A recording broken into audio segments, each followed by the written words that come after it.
Go. Tackling the toughest topics in car culture. Stay low, stay boosted. Welcome to the Low and Boosted Podcast. I am your host, Richard Bailey, and I am here with Zach Lukens today, that What one up, y'all? 3.0 R guy. So, we're here in the driver's seat, talk about you, why you got into the culture, cars you like, what you don't like. Let's get into it. Hell yeah, man. Let's get into it. So, what brought you into the car culture? What got you into it? Well, I'm going to give you the most obvious car guy answer ever. Little kid saw the Fast and the Furious. I was hooked ever since. But more than that, though, you had my dad and my grandfather. So I grew up, my dad had big lifted trucks all the time. And then my grandfather had, his old cars, but then he also had this 1993 Bronco. And that's actually what I learned how to drive in. Okay. So the running joke was because he had actually got that from his brother. His brother, which was my great uncle Bill, lived out in California. He drove that Bronco all the way from California to Pennsylvania. Well, then when he passed away, in his will, it was given to my grandfather. And then, I don't know, probably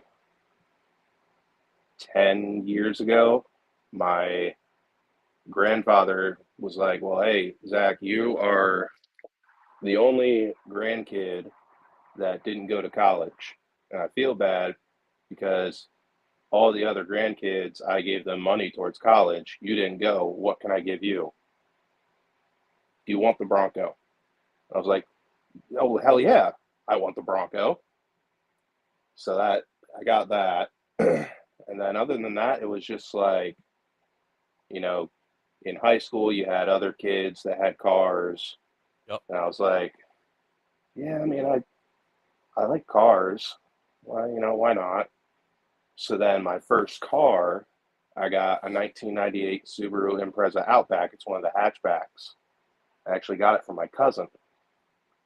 So I just started doing all the AutoZone mods to that, Yep. The little sticker aisle stickers, the DC sports exhaust,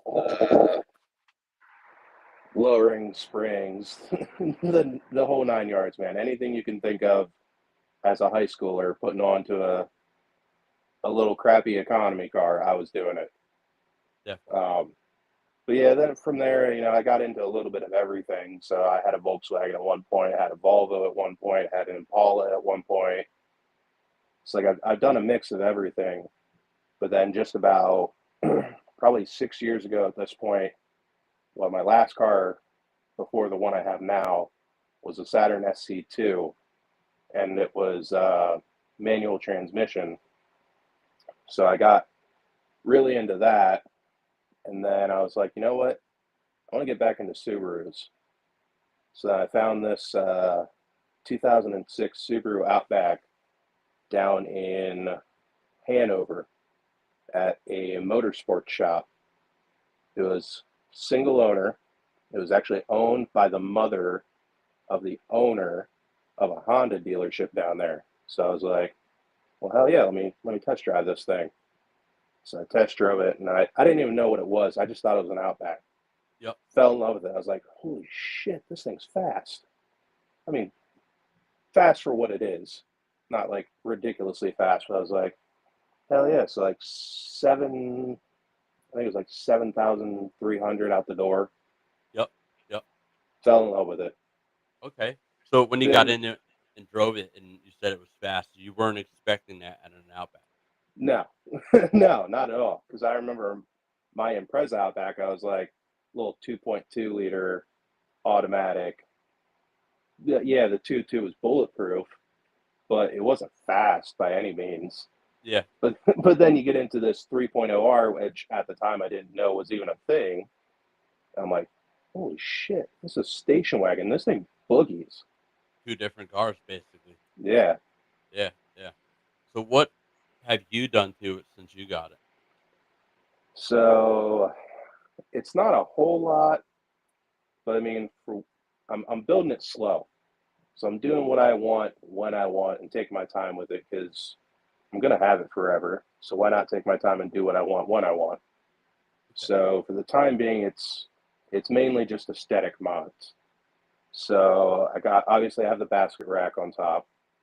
I have custom headlights that my brother made for me.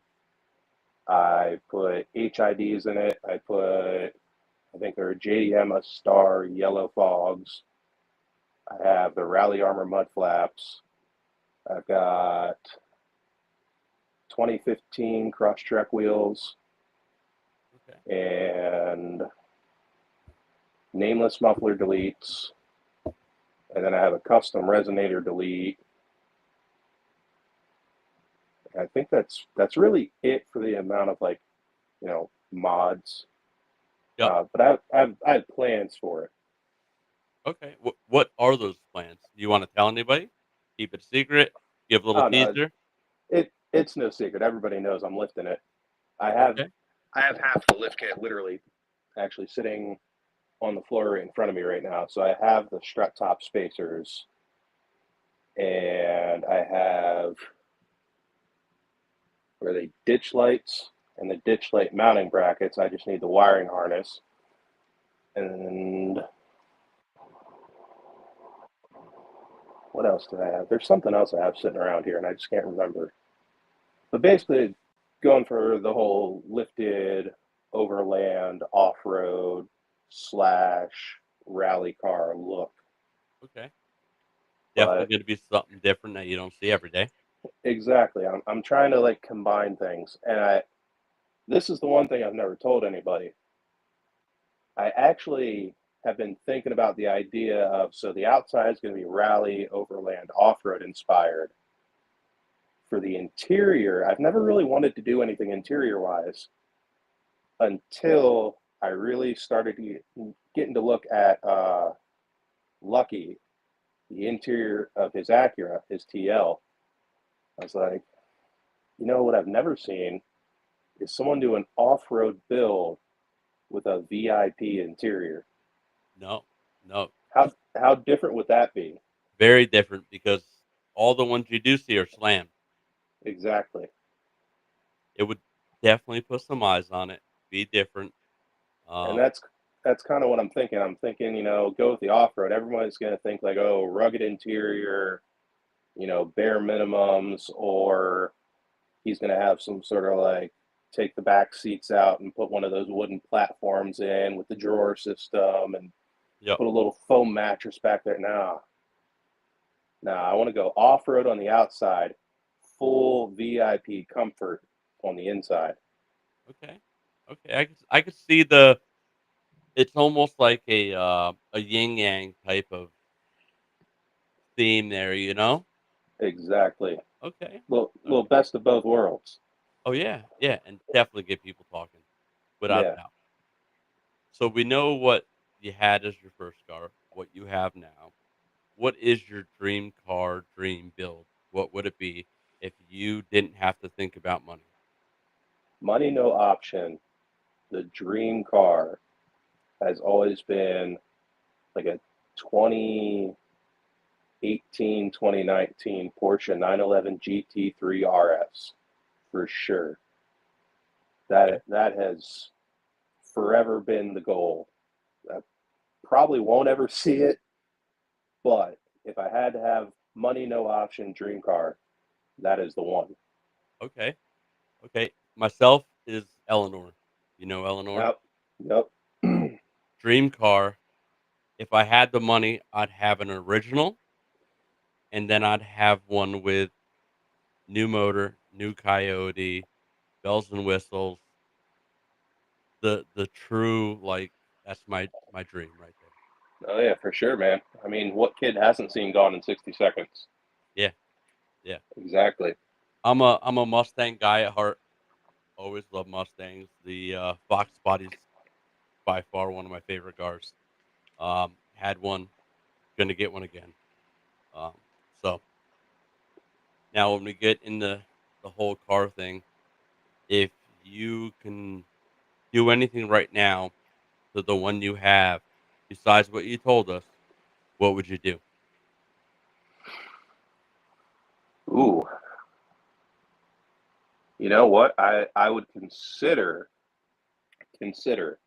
motor swapping it, and not your typical answer LS or like a STI motor or anything like that. I'm thinking, I don't know, maybe do something crazy like a Viper V10 or something. Just something Ooh, crazy off the wall that you wouldn't expect.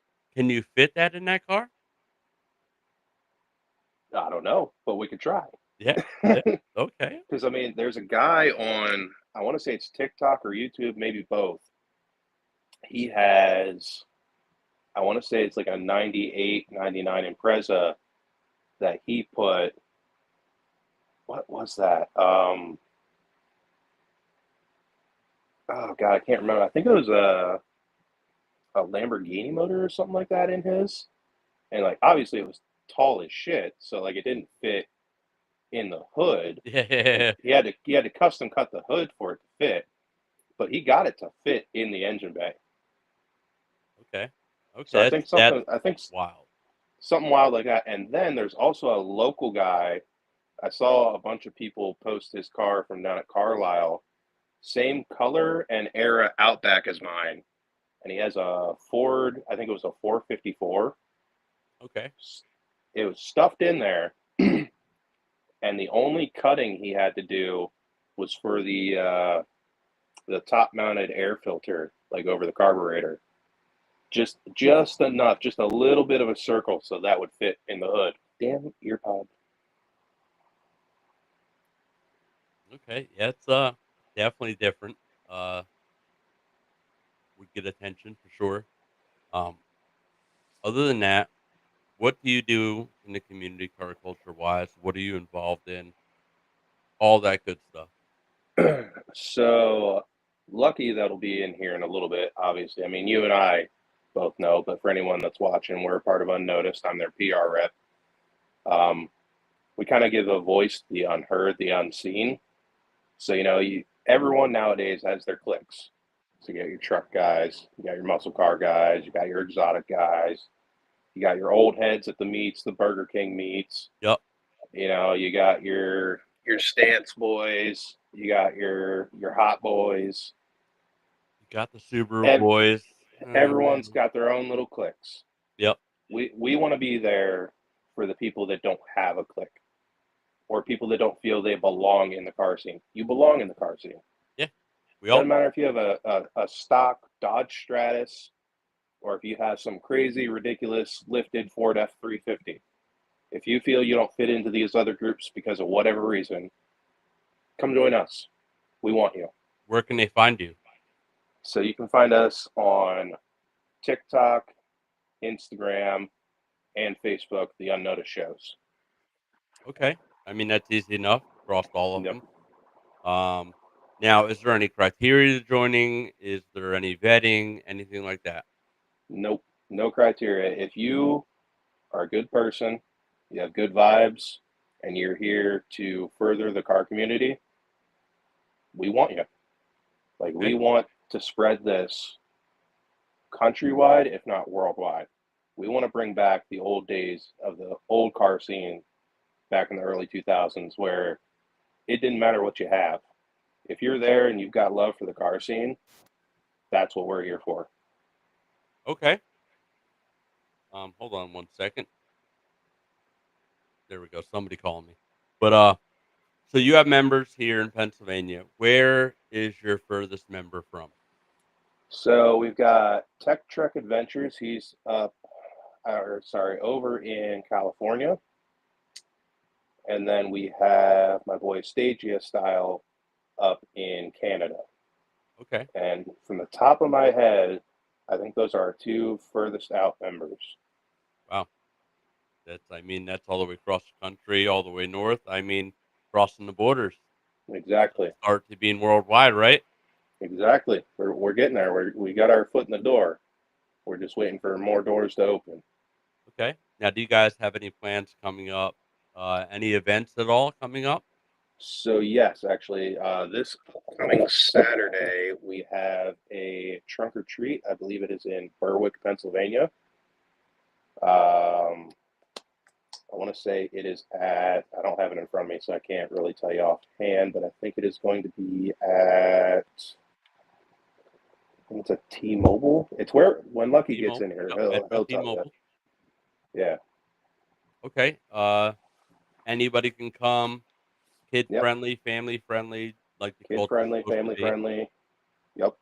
Everyone. It's open to the community. Everyone can stop by. You know, get some candy. Bring the kids. Bring grandma, grandpa. Yeah, yeah, You know, definitely. Bring the cars. whatever. Bring car. Bring the cars. Absolutely. Bring the cars. Doesn't matter what you got. Bring it. We want to see it. That's everything that it should be. That's coming up next weekend. Any big future events? I know you guys just had a huge show at the mall, probably the most cars anybody has ever seen in a mall. How was that, and what is in for the future? Oh man, Static Wars 2.0. That was like a movie, man. There was 40 plus cars, plus motorcycles and trucks on the inside of the mall. I was outside running the outside meet that was free to everybody. We had low car limbo. We had a two-step competition. We had a guy out there mobile detailing. We had a food truck. We had a DJ. I think it was DJ Honda. Like the vibes were there. People were there. Everybody was having a blast. It was fun. We are planning a Static Wars 3 for next year, which I think we're going to plan it to be a 2 day event. Okay. Uh, there's another one for next year, too. I can't remember off the top of my head. I know Lucky's got all this information in his head. Um, but yeah, we do have more coming for next year. We're trying to kind of rebrand over this winter, step back a little bit. I'm going to basically be the one trying to keep unnoticed out there while Lucky rebuilds his TL. You know, we got our boy Rob with SNS Auto Care. He just got his Audi. He's doing his thing. We got Brendan with his Mustangs and his bike. He just got his one Mustang back and running after swapping the Finally. engine back in finally. So we're all just trying to recoup, regather, you know, see how big we can make this. Okay. You know, how big can we blow this up next year? What all can we do? What shows can we go to? What shows can we create? What can we bring to the community? You know, how can we bring more people into the fold locally, statewide, nationwide, worldwide? Definitely. I mean, you guys already have a pretty decent following. You're Yeah, already out there. A lot of people know who you are. Um, Moving forward and getting into other shows or branching out, how do you see yourself doing that? word of mouth and just blasting everything out on the socials, man. I mean, yeah, I'm sure you've seen me. I'm sure you've seen Lucky and Rob. Rob's starting to post now. Brendan's out there posting. Lucky's out there just spreading the good word and the good vibes every day. So, you know, we're just trying to grow it naturally on social, man. We're trying to get our name out there and then it's showing. I mean, Definitely. just at Static Wars, there was a couple that I talked to the morning of load in that came all the way from upstate New York. Wow. Wow. Like just to come to our show at the mall in Selinsgrove. Like Yeah. that's crazy to me. Those major cities, Stealing Grove's out in the middle of the woods. I mean, Yeah, people are calling from New York. That's a big thing. exactly. Yeah. Who else does mall shows? Not I've never heard of that before. I think other than us, the only other one that I don't, you know what? I don't even know. No, I've I never seen that. Convention centers, warehouses, I've seen yeah, all that, but inside of a mall, that's unique. Yeah, I mean, you see the parking lots, you see the parking garages, parking decks, warehouses, and stuff like that. Yeah, I don't think you see many other people doing them up in malls. No, no, it's definitely setting you apart. Not only that, but I mean, the malls, at least around here, they're dying breed. So we're really trying to Everywhere. bring back. I mean, yeah, yeah, you're right, Yeah. everywhere. So not only are we bringing the community out to these dying businesses, but we're bringing people out to what businesses are left. I mean, just at the our past Static Wars, the Annie Ann's pretzels there said they made more money in that one day than they had in months combined. Yeah. I mean, that's nuts. You go to a mall anymore, right? They build these huge parking lots. They used to get packed. You go by on a Saturday, you can't find a parking spot. Now you go by and they're empty. Exactly. So to bring a show of that size, bring everybody in, with their cars, family, friends, it's getting them in the mall. And when you're in there, you're gonna spend money. So Exactly. it's good for the malls. And Yeah. maybe more will start doing this. I know back in the day, used to do one in what Wilkes-Barre, Yep. and that kinda got ruined by somebody else, which Yep. we won't even Yeah. go into that because we don't need to dog anybody. That's not what we're about. Nope. And you guys are now setting a new example of maybe we should start bringing them back and brings the business in, brings the whole community together. So Exactly. maybe it can start going to other malls, Exactly. start a trend. I mean, just around me, I mean, I'm from South Williamsport, so local mall to me is like Cumming County Mall out Muncie, PA, Pennsdale, whatever you want to call it, and it's completely abandoned at this point. So I'm thinking if we can somehow, maybe when they get a new owner, whatever they plan on doing with it, get something inside there. But Yep. not only that, on top of that, the parking lot outside of my local mall, they do the SCCA rally, or not rally, the autocross event. Okay.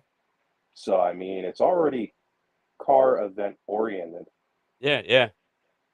So why not bring a show with an outside meet, just like we just did, to my local area? Why not? And then if we can do it there, if we can do it at Sealands Grove, why not take this to other malls? Make it a thing. Yeah. Mall tour, Exactly. right? Mall tour, man. Yeah.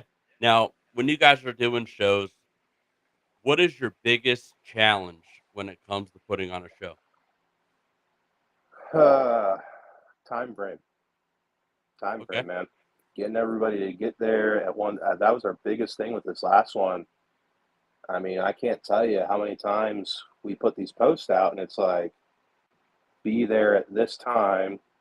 Load in is from this time to this time.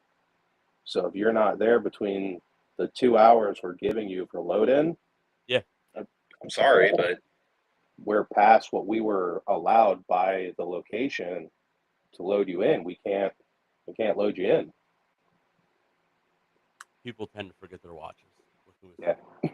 Now, other than that, what is the easiest thing when it comes to doing the car shows? the good vibes. I mean, they Okay. just bring themselves. Okay. That's the easiest part of it. I mean, So you just go around and how you doing, what's your name, where you from, what's your story, love the car, love the truck, love the motorcycle. Like it's just going up to all the other people. I mean, by the end of the day, you're friends with pretty much everybody in there. yeah. Now that's not always the easiest thing because a couple weeks ago, slammed enough, the vibes got a little crazy. Yeah. So let's just segue right into that since we're there.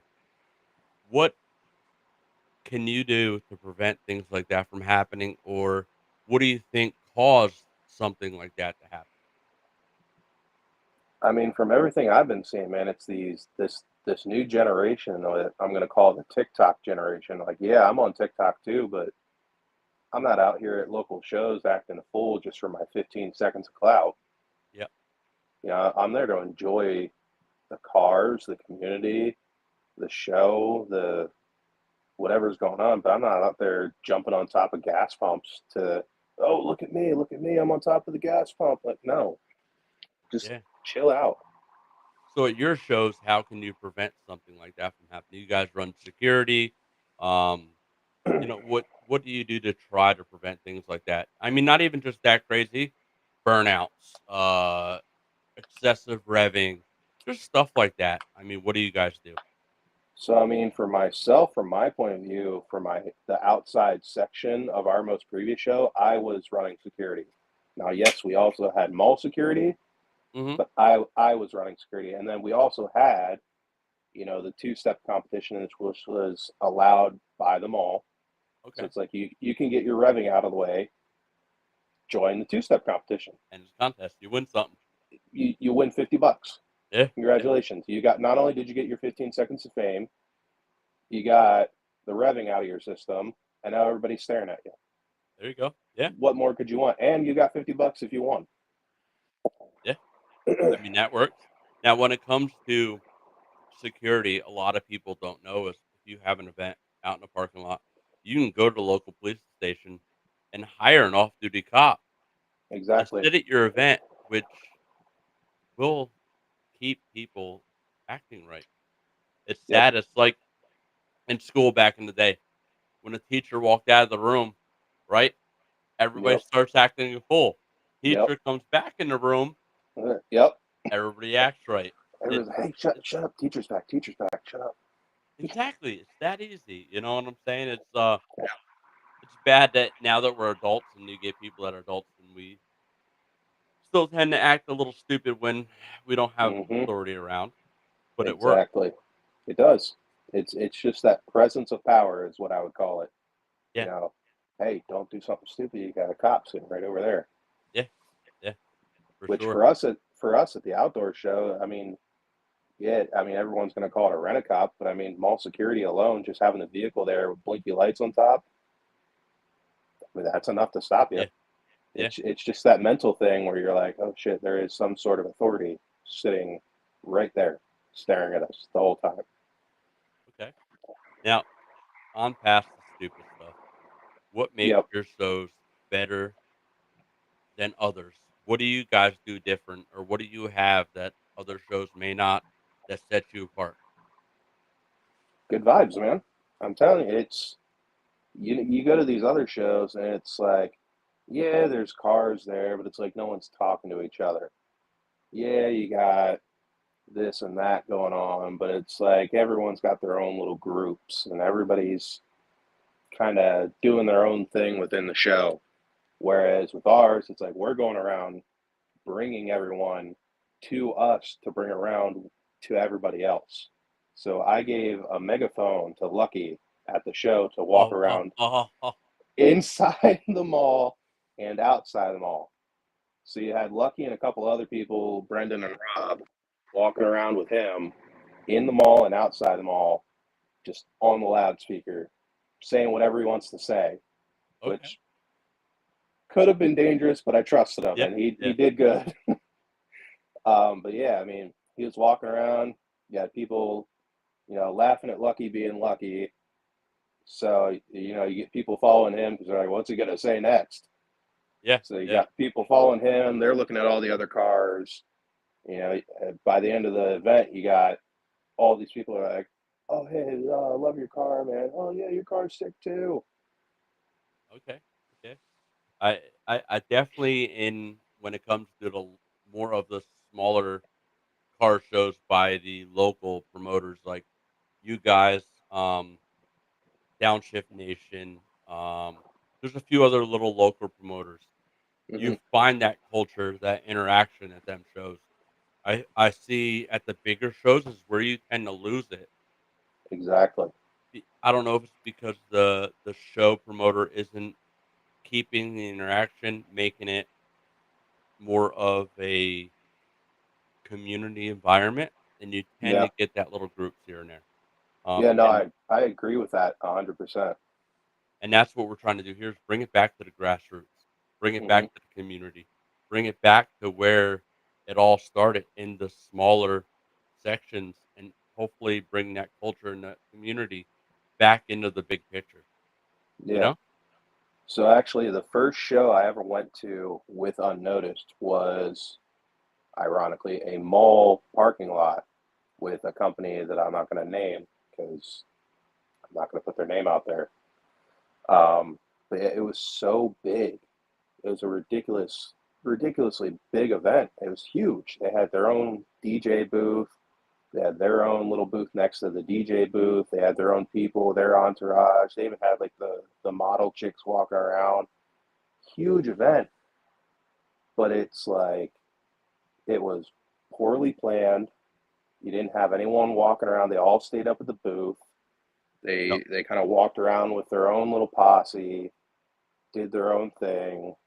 And it's like, other than when they were announcing awards at the end of the show, no one really like vibed at all. No one talked to each other.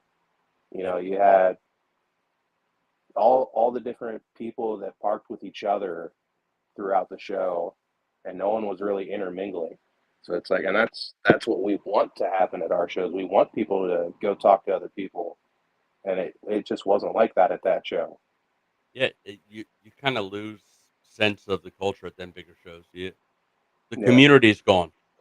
It's yeah, more of little groups, their own little yep, sections where that's not how it should be because how are we building the culture if we're not all interacting together, right? exactly. Um, I know, like here in the local area, a lot of the car groups that are in the area, we all socialize with each other. We're all at the Yep, same shows, and we all try to build. Has the guys on the promoter side thought about doing the same thing, getting together, trying to work together to build a better community for the shows here in the local area? yeah, You know? Yeah, I think it's beneficial if the promoters in the area got together and yeah, one you find a lot of times where a lot of shows are by not talking, you are scheduling your show, this other promoter scheduling his show without knowing they're both on the same day, right? So now yep, you're splitting the community and your shows aren't as successful. Where if y'all got together, talked, planned it out, where okay, I'm having this one on August 1st. All right, well, I was thinking about maybe I'll do mine on August 7th, yep, and you guys can work it together where you're getting the better turnout at your shows, and then also help promoting each other's shows. You know what I'm saying? Keep it cohesive where you're working with each other to make each other's shows better, but yet still under your own umbrella. yeah, yeah. I agree with that. Yeah, that's how it should be. Because I mean, if you want in your local area every possible person to turn out at your event, you should be working with the other promoters in the area to like, hey, if we're doing ours on this day, why don't you guys do yours on this? Or better yet, why don't we combine and do a show together? Hmm. Yeah, combine forces, combine Exactly. each other's reach, because not everybody follows one promoter and the other. You know, they have their own Exactly. little niches where if you put them together, you can make a bigger show. Definitely. Exactly. And that's exactly what we want to do. I know you and I and Lucky had all talked about at one point Unnoticed and Keystone State Subies. I mean, putting Subarus with Unnoticed. Yeah, I mean, I'm kind of the bridge between that gap right there alone, yeah, being in Unnoticed with a off-road rally inspired Subaru, getting to work with a company like Keystone State Subies. yeah. It's a perfect mix. No, that's coming without a doubt. That is on the Keystone State Subi side. I am also their PR rep. So See? PR, PR. You know, Yep, um, yep, we're actually working on getting everything together to be able to get into doing shows. We are going nonprofit, actually. We're not There you doing an go. LLC. We're going to do nonprofit. Everything we do is for a cause. We don't want it to be meaningless. We want it to mean Yeah, something. So when we team up with you guys, or if we do our own show, we are literally everything from the proceeds, other than, like, you got to recoup your costs to continue what you're doing. yeah, So yep. other than that, everything above that is going right to whatever charity we decide to put it into. I know That's you guys awesome. are down with that as well, because you guys are involved in the same show that we are here in Scranton, where it's all about giving back. LRG Foundation, Yep. um, which was phenomenal show this year. That was an awesome show. I was so happy to be a part of that. That was an amazing show. Oh, it's great. I mean, filled the parking garage, top to bottom, no issues. Yep. Everybody roaming around, getting along, talking, and we need to keep doing this. And Yeah. it's the winter time. It's time for us to regroup, get the troops together, come back out next year, and show everybody that the car community is not what they've seen down in Tennessee. Exactly. Like I said, I talk to people all over, from northern Pennsylvania, northeast to southeast. I got Scott Candon, who's in the chat right now. I don't know if you can see it on your screen. Yep. He is into he's got his own car club, always at shows. Um, we can do so much with all our contacts, and just show people here in Pennsylvania and blow it up and go across the country and show them what we're about here. Yeah. I've lived in Florida, Virginia, seen the car culture from top to bottom. Pennsylvania has one of the best car community culture scenes I've ever seen in my life. Throughout the summer, Yeah. spring, summer, there's never a weekend without a show, without people getting together. And when do you ever see a lot of bullshit going on, other than if you went to a major city? Where do you see it? Exactly. You don't see that around here. You don't. And we You. have some pretty big shows. Yeah. I mean, look at Carlisle for example. That is a huge, huge field that they stuff hundreds, if not thousands, of people into. I've never heard of a bad thing happening down at Carlisle. Yeah. And it's people know about that show. It's not like it's just Oh a yeah. local thing. It's pretty big, but it's how they, I guess, do it. And the people they attract to come there, right? Yeah. So going into next season, how do you guys see, like, how many shows do you see yourself doing? How many do you want to do? And how big do you want to go? At a minimum, I'd like to see us do at least one a month, if not two. And I would love to, obviously, I mean, it's every car guy's dream to get it as big as possible, but I mean, that's the goal. Get it as big as possible. Yeah, yeah, for sure. I mean, now getting as big as possible, that can bring some riffraff, right? Yep, that's true. How do you intend to try to prevent that? I mean, it's going to be hard to, especially with this takeover culture nowadays. Um, but at least in the sense of who you're bringing to the party, I mean, I know myself, I go through and I make sure that whoever we're bringing into the fold matches the vibes, matches what we're trying to achieve.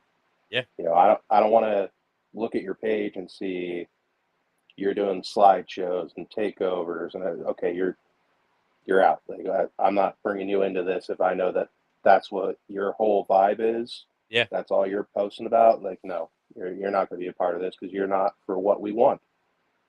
So when it comes to people doing submissions to become into the show, you can do a vetting process Mm. pretty much because when they go on, if you go on to one of them sites that does the tickets, they pretty much put their socials in a lot of time.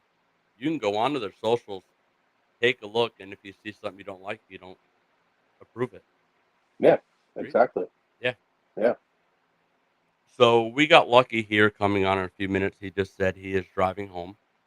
So before he jumps in, I'm going to take a 2-second break, go jump to the bathroom because I'm an old man, Same. you know? So Yep. let's go ahead and take a 2-minute break. He should be jumping on anytime now, and we'll jump back in a second. All right. Sounds good.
And I'm going to jump back in here.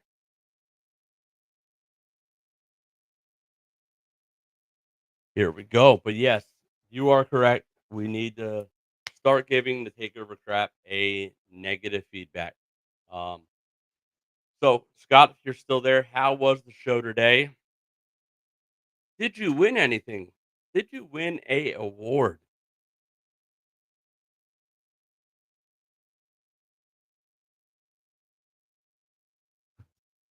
Let's see.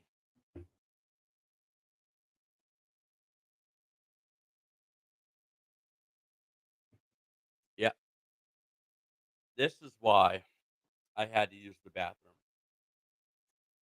right here. Mm, I know for next time. Do not drink them before I start the podcast. I wish I could have made it. Had something come up at the house. Um, yeah, went out and bought a costume yesterday, and yeah, something came up. Had to get it done. Um, and then I look at the weather, and it's not going to be cold all week. Yeah, my first time owning a house with a boiler system. I've lived down south for the last 20, 20 some years. Yeah. Oh, second place? Hell yeah. Hell yeah. That is awesome. I wish I would have came. But again, family first. Gotta make sure they're taken care of, you know.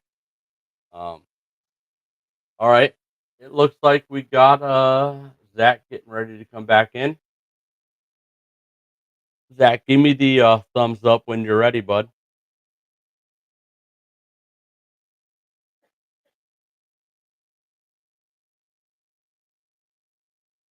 He is still moving around. first and third Honda next. Okay, okay. Is Zach, you ready to come back in? Here we go. Welcome back in. I don't know where I went. Um, hold on a second.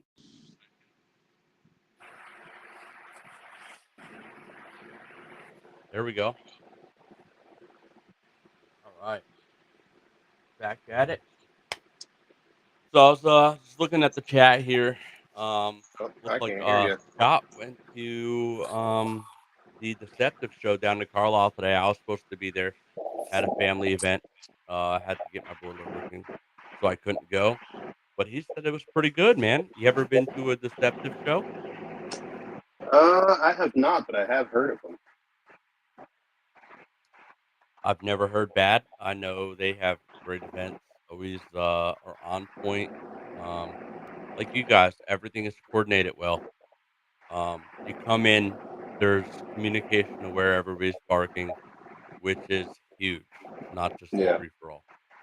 Um, so definitely another promoter to keep in mind that maybe we get everybody together, get in a circle, and like I said, communicate for next year and make everybody's shows spectacular. yeah, for sure, man. That sounds like a damn good plan to me. Yeah, yeah, for sure. Still waiting for our buddy Lucky, but he does drive a Volvo now, so he's a little slower. So Yeah. yeah, yeah. So any other than the trunk or treat coming up, that going to be your last show for the year? To my knowledge, it is. I'm sure Lucky will let me know if it's not, but to my knowledge, it is. Okay, okay.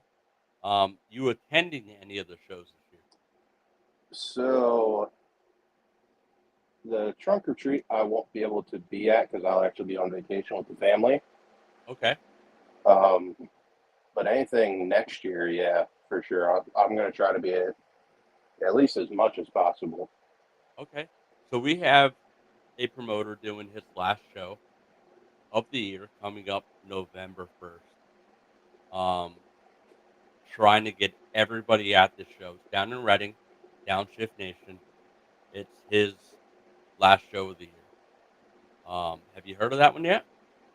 I have not, no. November 1st, I believe it is 5 to 9 down in Reading. At the parking garage, it is his Tokyo 3. Oh, Um, I did hear of that. Yeah. his first one kind of got rained out a little bit. The last one he just had, bro, ridiculous, ridiculous amount of people. It was again parking garage, top to bottom. Yep. The quality cars, phenomenal. How can we get you guys to come out and get I there, mean, man? And I mean, all you got to do is ask. let's get you guys there and show support for him, and then hopefully we can get this collective together. Yeah, I'm down with that You know, for sure. I'm hoping to have my car ready by then. I am waiting for my compressors for my air ride. Oh yeah, I saw that. They were supposed to be here, and they didn't order the black one. They were supposed Oh to get them in no. Friday. They probably got them in so late they couldn't ship them out. So I'm hoping they ship them out tomorrow. Get Yep. everything in. Hopefully next weekend, Saturday and Sunday, since uh, next gen uh, canceled for the second time. Second time. Next gen. If you see this, don't book a show in Scranton and cancel because we ain't gonna come. Yep. Bottom line, I will say that do not book a show in Scranton because we will not come. Yeah. Twice this year. Twice. They booked it. We paid for tickets. And they canceled because they chose to put another place priority other than here. Yeah. Uh, unfortunately, that is not the first time I've heard that happening with them. And again, I don't like putting bad names out there, but That was the show I was talking about earlier at the mall. Well, then they don't deserve to be here. No. They ruined one, and now the last two they've had here, they canceled. Yep. Yeah, there's a lot of dirty shit in the background going on with them. Well, guess what? We don't need them. No. We got our own, Yep. local to the area, that we can make huge. Exactly. We can do everything and more, and have the support, the love, not cancel, Exactly. not cancel. Um, yes, Scott, they canceled again, and Scott said he has not been to an unnoticed event. So next Saturday, trunk or treat. Hold on, I'm gonna get the information so we could put out the accurate information right now. Let me get on the old Insta. The old IG. I know it's in the group chat. It is, but to go through that group chat and look for it, No. it's easier That, to get on and just pull that up, bro. It's yep. right there. So it is next Saturday, Scott, from 12 to 5, 1508 West Front Street, West, not wet, West Front Street, Berwick, at the Metro by T-Mobile. Again, that's next Saturday, 12 to 5, 1508 West Front Street in Berwick, Pennsylvania. Everybody bring their cars, bring their candy, their kids. I mean, their grandma, their grandpa. You said it. Bring them Yep. all. Grandma, grandpa, aunt, uncle, your neighbor, whoever you got, man. If they got a car, bring them out. Heck, even if they don't have a car, bring them with you. Let's go.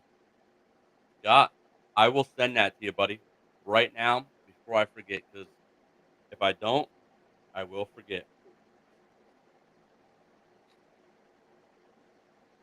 Bring the whole group, Scott. The whole group.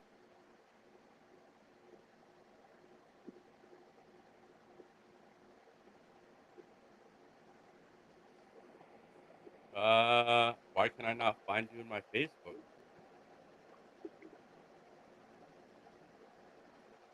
I mean, obviously, it's on my Facebook. So, but yeah, bring them all, Scott. Bring them all. Um, I am only gonna do my trunk next Saturday. Uh, I'm not tearing nothing apart, so my car is drivable, so I can try to get there. And then Sunday, doing the full suspension. Oh, there you Going go. down to shout out to my sponsor, not only for my car, but the sponsor for my podcast, Black Glass Automotive Styling. Um, I am going to do it in their shop, going live on my Deadpool WRX channel while I do the whole install. Hell yeah. So Shout out to Black Glass. yes, yes, they're a big supporter. Always have been in the car community. Um, just like you guys, they're all about the culture, the community, um, giving back, doing the right thing, and Yep. he's been a big supporter of mine since I've gotten into the car culture scene up here. As Yeah. everybody, well, not everybody, but most of everybody knows, this is my first year up here in the culture, in the scene. Um, and I think I'm doing pretty well for myself with having a good reputation of a guy that's doing it for the right reasons. Yeah, for Which is sure, why man. I started this because I built so many great relationships and met so many great people that I want to get it out there to everybody else. Yeah. How great everybody is around here. You know, we have, like I said, this is the best car culture community I've seen from here to Florida. It's not a Yeah. question. Yeah.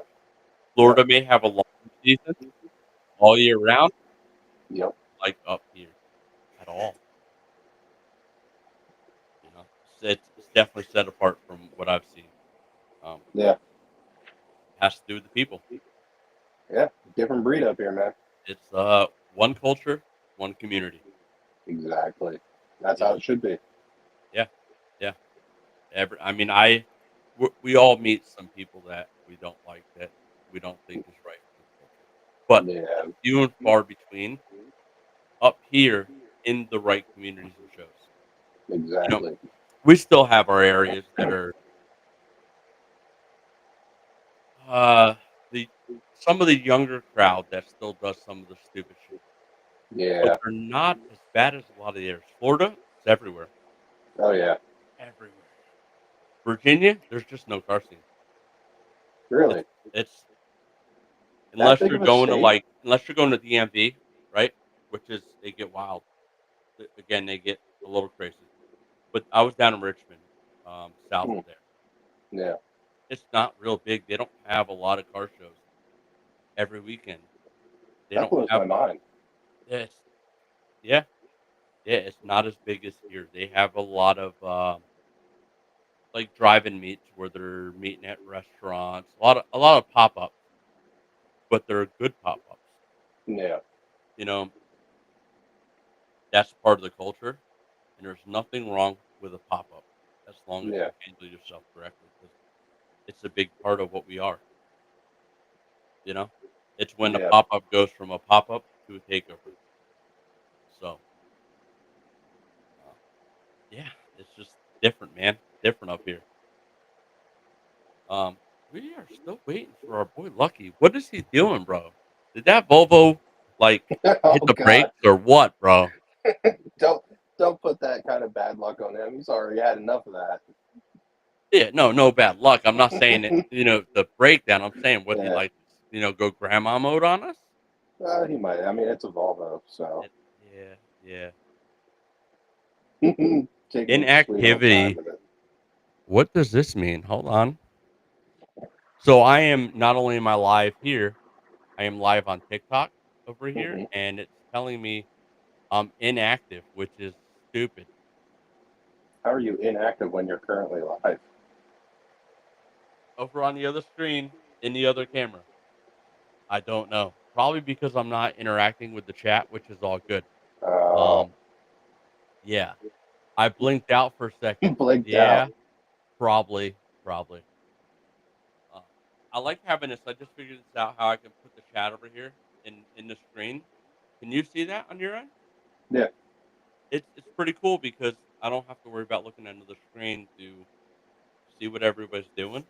Yeah. I like that. My second time on this software, and I'm liking it even more. So now let's go back to the car culture. Let's talk about that a little bit. What is your favorite thing about the car culture? Around here? Just in general, what is your favorite thing about car culture? What's up, Scott? Scott's saying hi. I see that. Um, Favorite thing about the car culture? I mean, in general, it's just going to be, having a little bit of everything. I mean, I yeah, I like going to, I've been to Boxer Fest. I've been in Boxer Fest before. Yeah, it's cool to be around nothing but, other Subarus, but I want to see a little bit of everything, man. I want to see the old Hondas. I want to see the lowriders. I want to see the trucks, the motorcycles, the muscle cars, the exotics. If there's going to be one thing that's going to bring me to a show more, it's going to be variety. No, no, for sure. And I mean that's one culture, one community. That's cars, trucks, motorcycles, dune buggies. Shit, bring a mini bike. I mean, hell, Anything that has to do with a motor, bring it. bring your tractor trailers. Yeah, I'm into yeah. those too, man. Bring your And Mack truck, bring your triaxles, bring an excavator. I don't care. anything with a motor, man. Exactly. That's the culture. And they tend, yeah, people tend to lost what the culture is and started getting oh, it's just cars or it's just this. No, it's all of it. Yeah. All of it. We're all motorheads.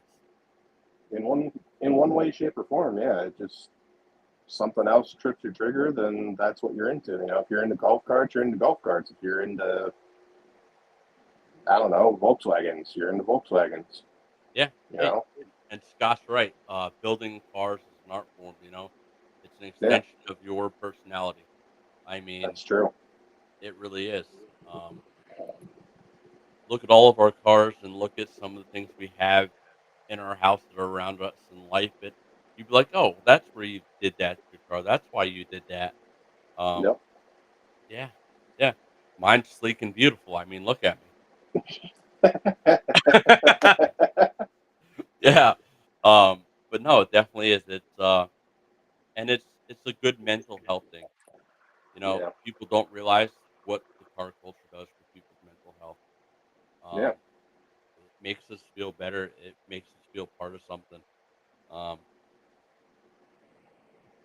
a year and a half ago, you would have never seen me doing this. You'd have never seen me put my face on live. You'd have never seen me talking. Go back and look at my TikToks on my longest account, which is Black Glass WRX. Go look yep, at that. You barely see me in a video. yep, Being up here in the car culture has given me confidence to want to be out here talking. yeah. I mean, this is my first time being on camera in this sense. This is my first podcast. Yeah, I mean, if you go look at my Instagram, man, it's nothing but my car. yeah, yeah, I rarely, if ever, show my face on there. yeah. It's about feeling comfortable in your community. Yeah, You know? yeah, and I for sure am. Yeah. No, and I appreciate you getting on here and doing this for your first time. Definitely appreciate it, and definitely could do some more. Back to the car culture. What is the thing you hate the most? Uh, Not even really in the sense of like takeovers, but kind of along that same line. You know, if you're coming to a show, especially an outdoor show, like if they have competition set up for two step, they have a burnout contest, blah blah blah, whatever it is. Don't ruin the show by doing that shit outside of the pre-sanctioned event. Yeah. And my biggest pet peeve, leaving the show. If you're gonna leave the show, don't be a douche. Don't burn out. Don't crash your damn Mustang into the crowd. Yeah. You Yeah. know, like just chill. Like nobody cares how loud your car is at that time. Like be respectful. Just pop in, turn your car on, do what you got to do, and then just casually leave. If you want Yeah. to meet up with your buddies afterwards at a gas station, go to a Wawa, go to a Sheets, and then act a fool, that's on your own time. Do it Definitely. then. Definitely.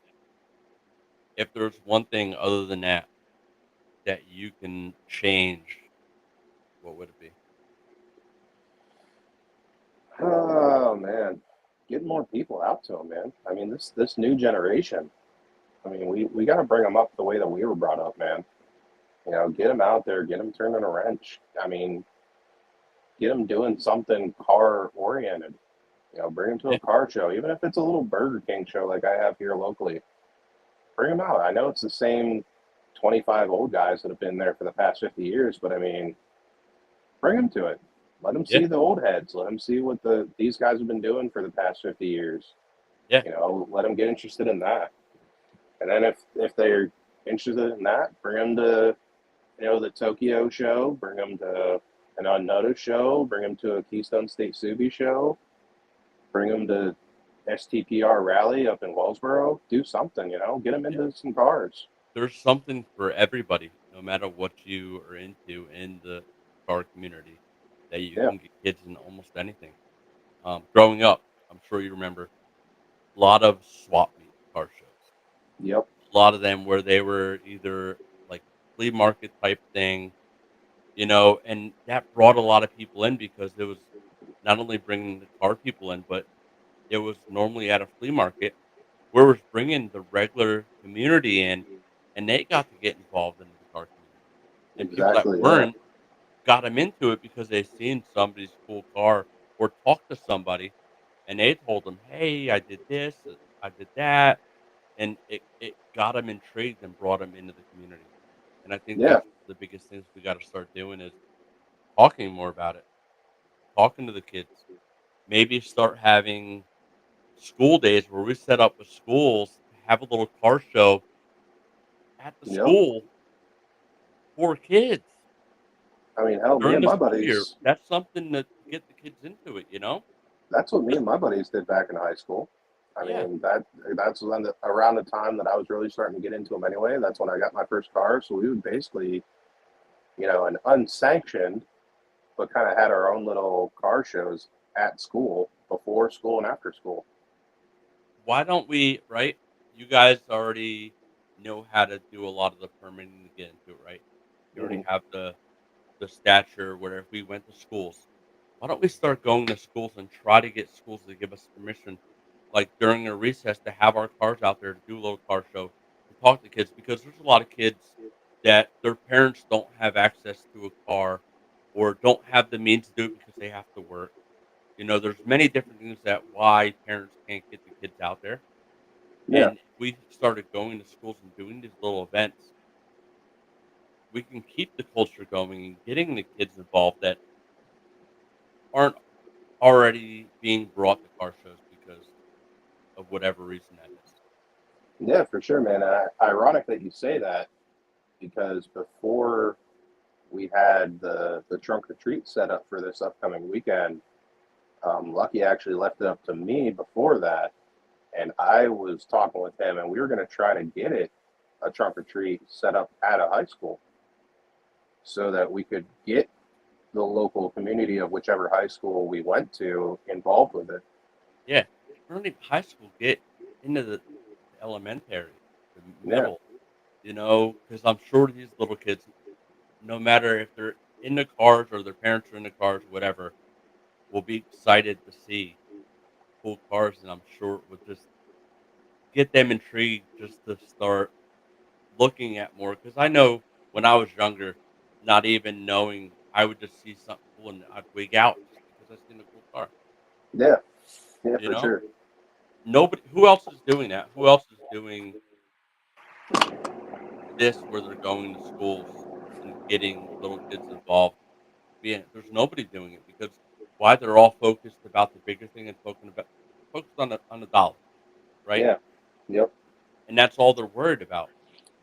We're here to change the culture, change the way things are done. I think we need to sit down and figure out how we can start going to schools and doing this. yeah, yeah, for sure, man. I mean, it's building the future.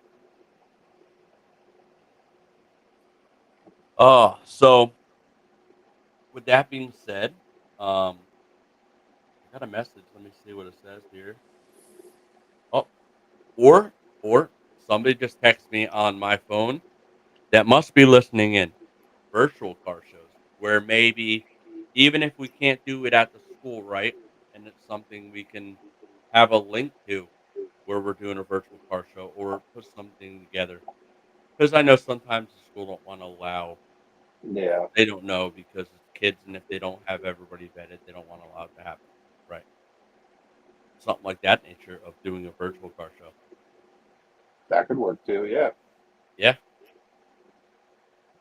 No, Scott, you are right. You are definitely right. It would show the community that we're not all about acting stupid. yeah, I agree with that. Yeah, Yeah. for sure. Yeah.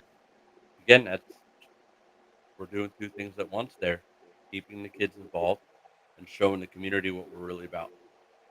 Um, we need to do something like that and get with news outlets and push it because when do you ever see the good things about the culture on the news? You know, It's only the bad. And unless exactly. we can bring them in and showcase that, that's what SEMA Action Network is all about. Who we are doing a lot of stuff and talking with to get the same thing out. They brought it up on the last podcast to reach out to the news outlets and push it and show what we're all about, and it's that easy and nobody's doing it. I think we can get something going here between the podcast, you guys doing your shows. We can really, really make a difference and get everybody to reach out to the news outlets. Yeah, Hey, this is going to go on, be there. This is going to go on and be there. We get everybody to do that. What news outlet will not come and showcase that? exactly. For something like that, I don't see why they wouldn't. Yeah, yeah. Nobody's doing it, man. Yeah, and I Nobody. mean, around here you got Newswatch 16. I mean, they're up your ways in Scranton, and I mean, I think it's been years since I watched news consistently since I haven't lived with my parents, but I think they just recently switched to like 4 or 4:30. They have like their I think they call it their happy hour, where it's like Yep. nothing but good news. So I mean, that alone could be something they put on that section. Yeah. Yeah. That's we got to get that in the works. That is, I think something we can easily get achieved, and maybe start getting it for a lot of other people to try to start doing it. Yeah. Yeah. Yeah. He is 1,000% helping as much as he can. I like that. I like that. We all should be doing that. Yeah. That is what it's about. And somebody's making noise out in my living room. Some shit falling off the walls there. Yeah, this is my wife. Oh, I'm gonna hit Lucky one more time and see if he is almost ready. If not, we're just gonna keep bullshit until we're ready to get off. Yeah.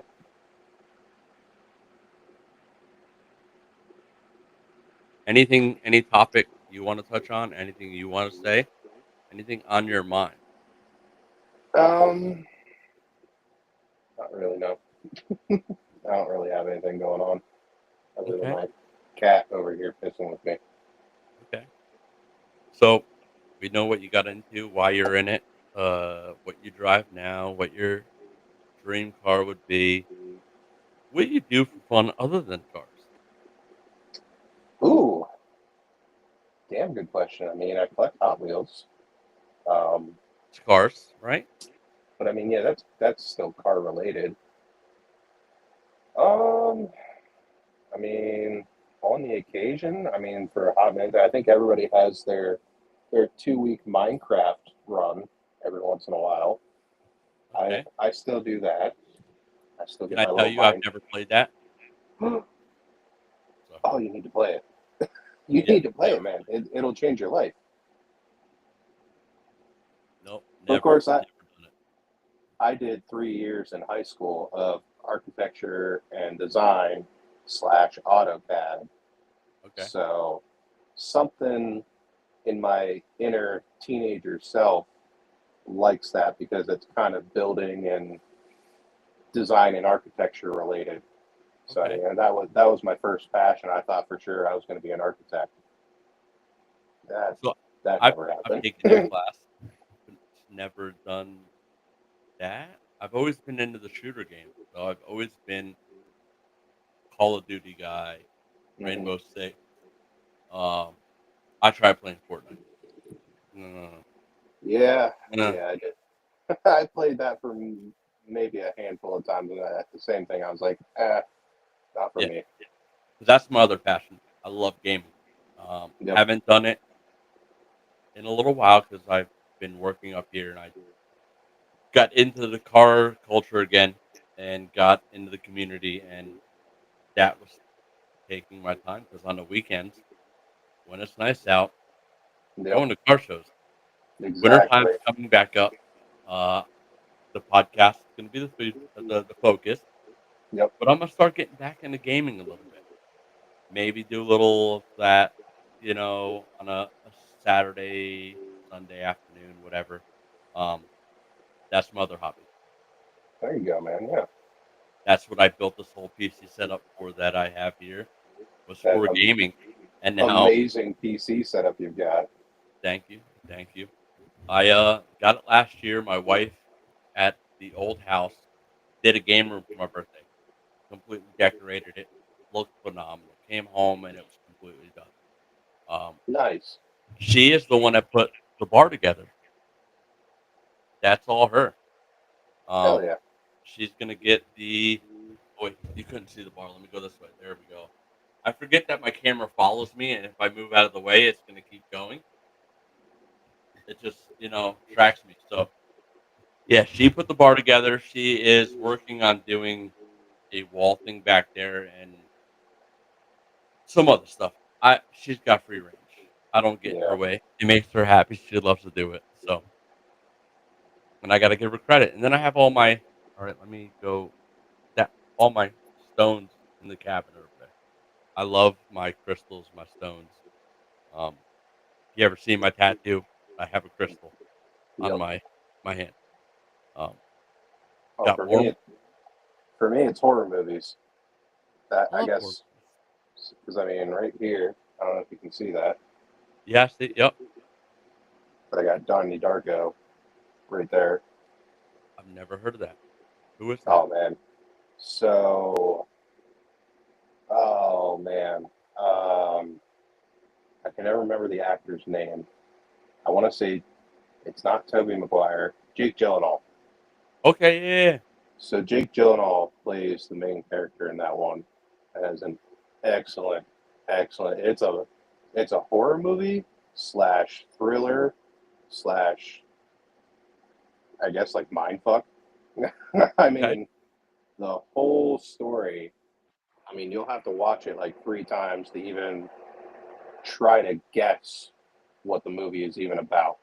you got to send me the name. I'm gonna have to check it out. I love horror Oh yeah, movies. for I sure. grew up on Jason, Freddy Krueger, Chucky. Scott just asked, "What is your favorite slasher movie?" Ooh, slasher. I'm gonna go with Scream. It's hard to top that one. Yeah, I mean, don't get me wrong. I love Friday the 13th, but just something about the Scream franchise, man.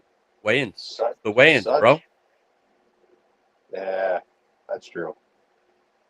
But Yeah, I mean, Matthew Lillard in the first one, Shaggy from Scooby Doo yeah, in yeah, a horror movie. yeah, yeah. That damn good movie. Jason's classic, Scott. I mean, classic. It, Yeah, yeah. What they did in them movies back in the '80s was phenomenal. Now with all the special effects, I don't know if it's as good. yeah. The older No, I stuff have to, was just seemed more real. I have to agree with that. Yeah, it was more realistic with what special effects they had back then. I mean, you kind of had to do what you had to do with what you had. Yeah, yeah. And I feel it was more. They said realistic, and it seemed more gory. Yeah. Oh yeah, for sure. I mean, the Freddy movies, the Jason movies back then, yeah, they were for sure gory. I'm not gonna lie, Chucky. Chucky's my Chucky's my movie, bro. Yeah. That's mine, without a doubt, all day long. Chucky. Come on, who doesn't like a killer doll, bro? I mean, that's yeah. Now you want to go classic. It's not really a slasher movie so much, but one that people don't really think of so much as a horror movie is Killer Clowns from Outer Space. Yeah, Right? yeah, yeah. Killer Clowns was good. Yeah, definitely. And yeah, snapping a bed in half. Yeah, that. Yeah, yeah. Jason. Jason's up there. You can't compete with any of the older horror movies. You can't. Yeah. You know. Other than that, what else are you into? What else do you do? I mean, really, other than that, other than horror movies with my wife and video games here and there, it's just whatever my little 4-year-old daughter wants to do, man. So you have one kid, One kid, 4-year-old daughter, huh? 4-year-old daughter, Ellie. How many bodies are you prepared to bury in the backyard? All of them. Okay, good Every answer. single one. Good answer. Good answer. And you only have that one daughter. It's Hmm. it's hard. It, So I don't have biological kids of my own, but I have kids. yeah. They're all adults now, and they're all still a pain in the ass. So get ready. No matter how old she gets, she will be a pain in the ass. Oh, So I'm pain in fully the ready ass for that. that you gotta love her even more. Hmm. I got the one that lives with us here, plus our 4 grandkids. I have 11 in total. 11, Damn. 11 grandkids. Yes. Look Uh, at you, man. Holy shit. yeah. Let me tell Good for you, you. they changed my world. So, you know, I haven't gotten on here, done background into myself. So, me, I got into the car culture again. Family, uncles, cousins. Believe it or not, I grew up a lot around a lot of Mopars. Um, I remember, up at my uncle's house, we're changing motors and using a tree with the hoist on it to pull a motor, dude. Hell yeah. Like back in the day, where we're swapping things out in the middle of a driveway with a tree. Don't get no more better than that. Don't get Uh, more redneck backcountry than that, man. Hell yeah. no, no. My first car, don't hate me, Mercury Oh boy. Towcat. Oh wow. I blew it up before I had my license. I had my permit.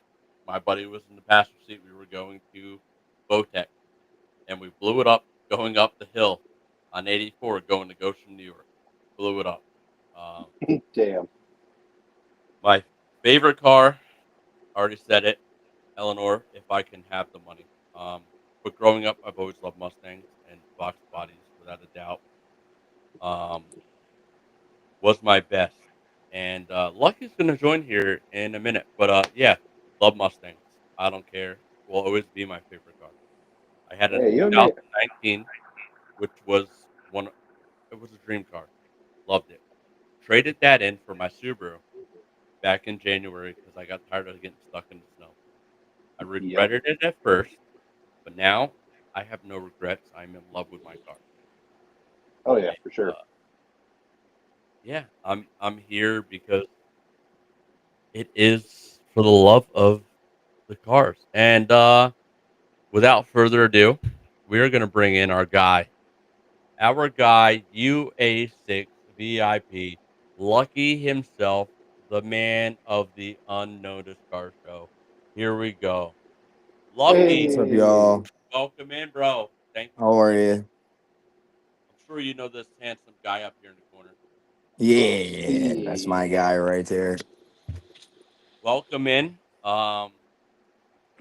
We want to get right at it. We want to know who you are, what got you into the culture, your first car, your favorite car, your dream car. We want to know it all.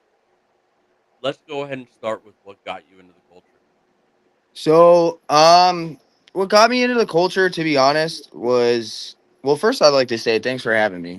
That's the first thing I'd like to say. Let me start off with that. Thank you for having me, and thank you for the great conversation last night at the meet, by the way, as well. Well, I do appreciate that. yeah, what got you into the car community culture? What So, interested you?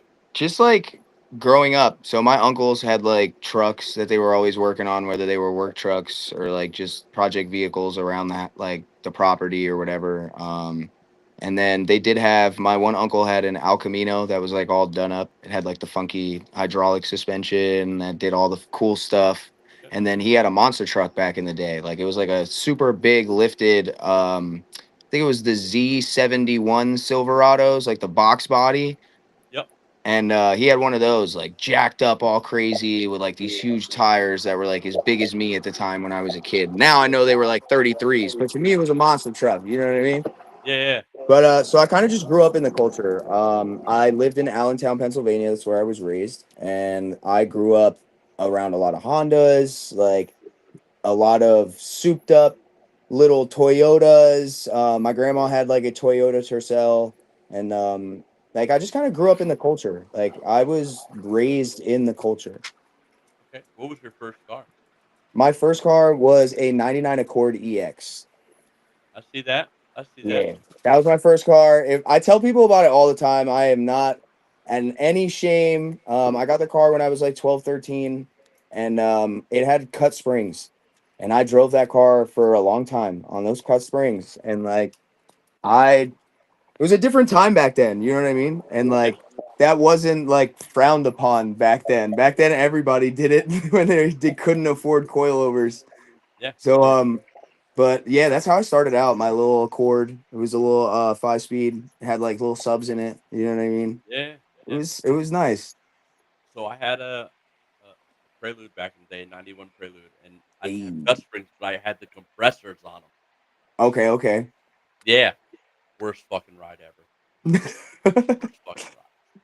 No, for real. It was horrible, but like thinking about it now, like from where I started, it's like, yeah, you know what I mean? Like Yeah, it's almost like a proud type thing. Like I remember back in the day when we were getting PVC pipe from Home Depot to make a at home custom intake.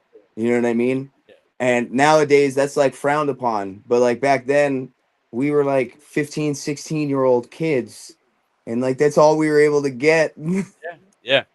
No, for sure. So, what's your ultimate dream car? All right, money's not an object.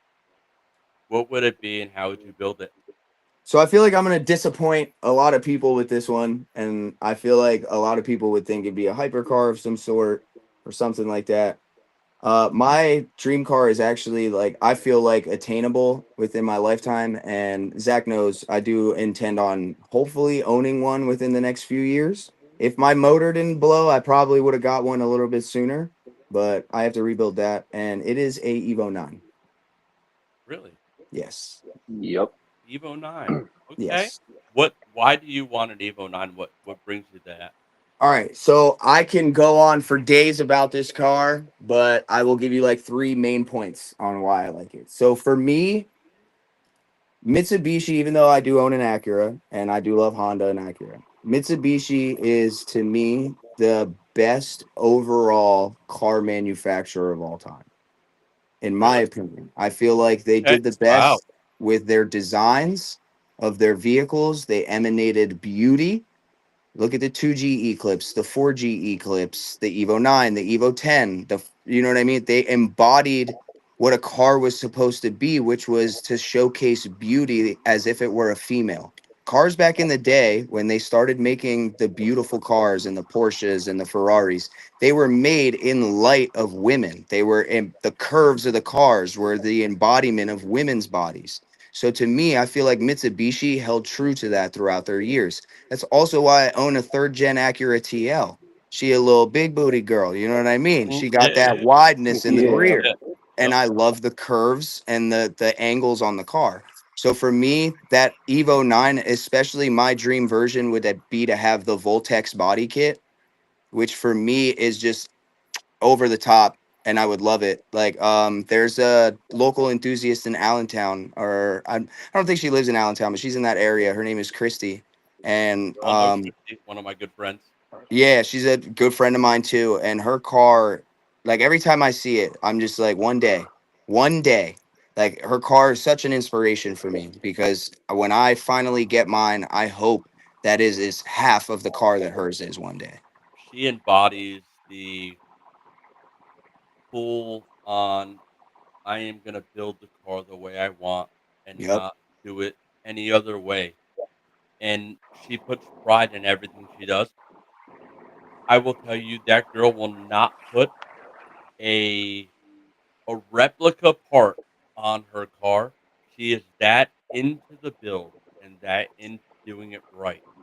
She Yep. wants authentic, real parts to put that build a step higher than everybody else's that she can put hers around. I'm gonna be honest. I feel like that comes with growth as an enthusiast as well. If you look at my TL 3 years ago, I had, and I'm not even gonna lie about it, man. I had like every cheap eBay and Amazon mod you could buy, which I don't. I'm not knocking it. I'm not saying there's anything We wrong all with it. I was on a budget. We all start somewhere. yes. But I will admit, if you look at my car 3 years ago, you scroll down my page before all the niceness and the followers, and you go all the way down. You know what I mean? It's the bare bones of that car where I started when I first bought it, and I didn't have anything done to it, and then I had a few like the rinky dink universal spoiler, you know what I mean, or the universal lip kit, and I didn't get like the actual parts for the car. You know what I mean? Then 2 years ago, I finally was like, all right, I want to take this to the next level. And I was able to realize, like, in order to get there, this is what I need to do. You know Yeah. what I mean? And I rebuilt that whole car. Yeah. Scott just made a good comment. I mean, we all start building a shitbox because that's all we can afford. And Exactly. nothing wrong with it. Yep. And we shouldn't, like, that's what's wrong with a lot of the people now is they put people down for doing it. If that's what they can afford, that's what they can afford. They're doing it for the Yup. love. Like I told you last night, I feel like people forgot where the roots of the car culture came from. Due to social media and due to the younger crowd, which, like I told you, I feel slightly responsible for. I'm only 30 and I'm definitely in the younger crowd. And I feel like a lot of us forgot where we came from. A lot of us have gotten to that bigger stage now where we're like, okay, we forget about the struggle. We forget about what it took for us to get there. Yep. And that's what's ruining everything. That's why you have 19-year-old kids that are buying G80s and thinking it's a show car and coming out and ruining shows. I'm not saying everyone does that, but just for example, you get what I'm saying? Or the Scat Pack Yeah. owners. And it's because we stopped showcasing the actual guys that sat there every weekend with their kids in the background trying to get their car done. We stopped acknowledging that. Instead Yeah. of watching those people and those influencers and YouTubers, we started watching the guys who were throwing hood dumps and 1,000 degrees of camber on their cars and just destroying it down the road because that's funny and it's cool. Like I tell people all the time, everyone complains about the videos from Gatlinburg, but they all shared it and liked it. Those videos have millions of likes, millions of shares, millions of comments. So you did exactly what those people went out there to do. They wanted to get viral and you allowed them to go viral. You went and shared the shit. You went Yeah. and Yep. clipped their video and put it in your interview. You're just bringing light to the shit. You know what I mean? And Yeah. people forget about where we started. Alex Martini started just like we did in his garage. Bruder Motorsports, big company out here in Bloomsburg. They started in their mom's garage. Yeah. You know what I mean? Me, unnoticed. We started, I had a clapped out Eclipse, little 4G Eclipse with an ungodly, humongous spoiler on it. And that's where I started off, man. Yeah. And I got with a great group of people, envious. Shout out to James and to Tom. I met some great and amazing builders of cars, and they showed me the right way to do things. That's why I told you last night. I really feel like we all need to remember where we started. And I feel like we all need to recall that that love and that compassion for one another that we all had back in the day. When you walked up to somebody in the middle of a build and were like, yo, this is going to be a dope car one day. Not, yo, this car's 10 million different colors. Why are you here? You know what I mean? Like, that's not the way to be, man. You got to support these people. You got to bring these people up because they are the next generation of us. You Yeah. get what I'm Yeah. saying? Yeah. And that's what I'm about. I mean, the first time I met Zach and you guys was at the downshift at the convention center in Allentown. Mm-hmm. I remember going to you, Zach, and be like, "Yo, your car's pretty fucking cool. I like Yep. that." And that's what it's about. Appreciating. It may not be your cup of tea, but just appreciating the uniqueness of everybody's build and letting them know, giving them that verbal support. You Yep. know, and we need to keep doing this. That's why I started the podcast. Was I for love this idea too. I do. Like I told you, I think this is amazing because you're bringing light to the people like us. Like, look at me and like I don't want to call them staff. I call them my family. But like to you guys, they're my staff. But to me, they're my family. no Like we have a family. That's private what group. culture is. Yeah, we have like a private group chat. We all talk pretty much every day. Like we're like a family, and like Zach knows, we do Yep. everything we can for one another. Like Brendan just bought a performance motor because unfortunately his motor blew up.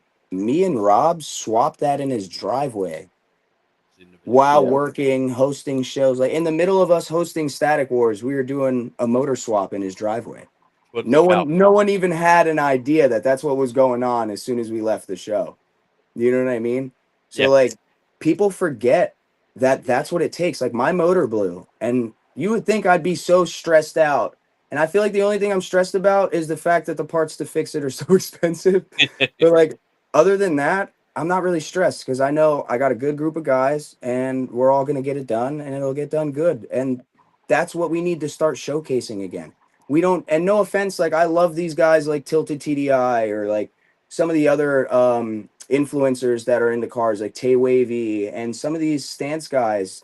Like I think what they're doing is amazing, but I think that when they transitioned from them just like doing normal life stuff, not so much Tilted TDI, but like some of these influencers started doing stuff because their followers wanted to see it or the following went higher or I'm going to do this because of the following. Like I caught myself doing it. I had a good friend of mine, Tom, reach out, and I posted that video of me standing on the car, and you reached out as well. And it took me a little bit to realize it, but my goal with that video was to try and resonate with the younger crowd. And I had to agree with you guys. Like, no, it definitely gave the wrong impression for a second there.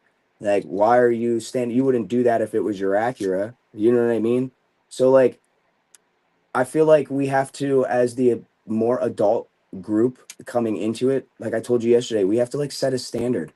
Like, all right, this is what is acceptable now, and this is what is not acceptable. Not as far as the cars are concerned, but the community itself. Like, listen, if this is how you're gonna act, we as a community are not going to allow it. And that's where people are afraid to tell somebody something they don't want to hear, right? And that's where a lot of us got away from. If you Hmm. care about the culture, care about the person, and you see something that you think may be a little off or they could have done better, we need to tell each other, right? Tell each other, Yep. but then listen to what they have to say on the other side, Constructive criticism has to come back. and know where the middle is, right? Yep. Because neither one of us is right or wrong in the whole thing. Yep. There's always somewhere in the middle that is. But if we don't talk about it and we don't express to each other our opinions or how we see something, how do we come together and fix everything, right? No, Scott said it great. Act stupid, get called out. For real. Yep. He said it great. I like that. I like that. That's what we do at the Unnoticed. Like I'm gonna be honest, and Zach helps run the shows. He's one of the guys that's out there. We don't play around. Like if you are doing something that we don't want done at our meets, I don't care if you're with 100 of your friends.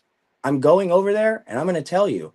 Yep. And if you choose to take it to a different level, then it will be dealt with as such, but we won't approach it that way. We approach it with respect and we're like, hey, bud, your car sounds great, but we don't need to hear it.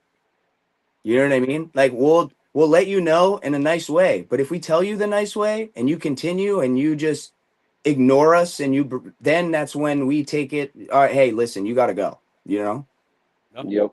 Yeah. Now, going unnoticed, right? Talk to Zach about what's coming up on Saturday, Trunk or Treat. You Yes. know, we talked about the epic Static Wars Thank you so at the much. I mall. We appreciate talked that. about that. Now, how did you get started with unnoticed? How did you come up with it? Why did you want to come up with it? I want it. I want it all. What made So you want to do it? I'm gonna be honest, Unnoticed wasn't really a plan to be what it is today. So we started out I started out like almost 5-6 years ago as 570 Built Not Bought. Some OGs to the NEPA area will remember my little self with my Eclipse that started that out. And I used to host a Cars and Coffee at Troy Street Coffee House in Wilkes-Barre with a girl named Sonia Gettin. Okay. And that's where I started like hosting shows. And it wasn't really hosting shows. We were just hosting meets because like unfortunately our scene wasn't catered to at the time. Like the bigger names were NEPA street scene and like they were more geared toward the muscle cars and like the classic cars. And there was really nowhere for like the tuners and the I I hate to classify myself as this, but it is what I am. The stance guys. There was nowhere for the stance guys to do anything. Like I'm probably one of the main stance guys in the area. There was nowhere for us to do anything. So we were like, all right, we're gonna just host our own stuff. Yep. And then things fell through with that. And as a lot of people know, my daughter was diagnosed with cancer. And Sonia hosted a show for me and helped raise money for us. So that's where the idea of like the fundraising came into play. Mind you, we didn't start doing shows right away. I joined Envious Car Club. I was a member of theirs for a while, and then I had left the club. And I got with a friend of mine at the time, Brendan. Brandon. I'm sorry, Brandon. He has the used to have the Superman Kia. Okay. He was a member of Envious for a while. Mhm. Now I think it's just like he's doing a VIP type style now, the Brenthon Kia.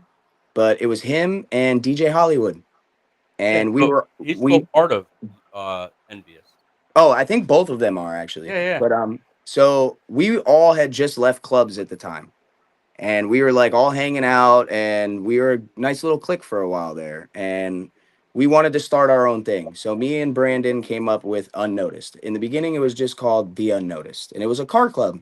It was Yep. just couple of us that had a little club and we hosted pop-up meets. And then I there's a reason why I never bash social media for like being the cause of stuff, because I feel like social media also does a lot of good. It depends on how you use social media. Right. Social media benefited the hell out of Unnoticed. So at the time, there was nobody hosting anything in any PA other than any PA street scene. So there was nowhere for the younger crowd to go out and like do anything.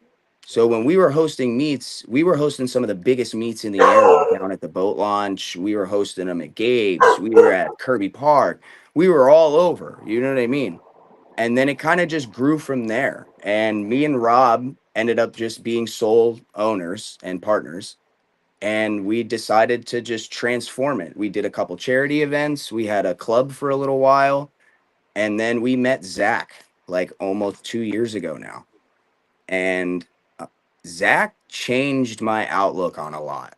So we sent out like a sponsorship because we wanted to start like getting cars as sponsored cars to help us like push the brand at the bigger name shows, like show cars. Yeah. So our first sponsor was Forge DN. His name is Cameron. He was our first sponsored car.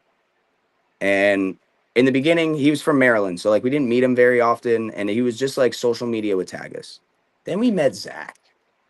And like Zach changed my perspective on a lot because he had everything of a true enthusiast, but no one would respect him because of his build and his choice of his build. And I was like, this is completely wrong. Like, It is. this man does everything that we do. And just because you don't like his car or you don't like the way he's building his car, you're not gonna allow a nice man to come enjoy his hobby. Like, what? Who are you? You know what I mean? Yeah. So I was like, listen, rock with us, and I promise you I got you. Promise you. I was like, I will put you everywhere that I can. I will bring you to every show that I can, and I will make sure that these people see this car.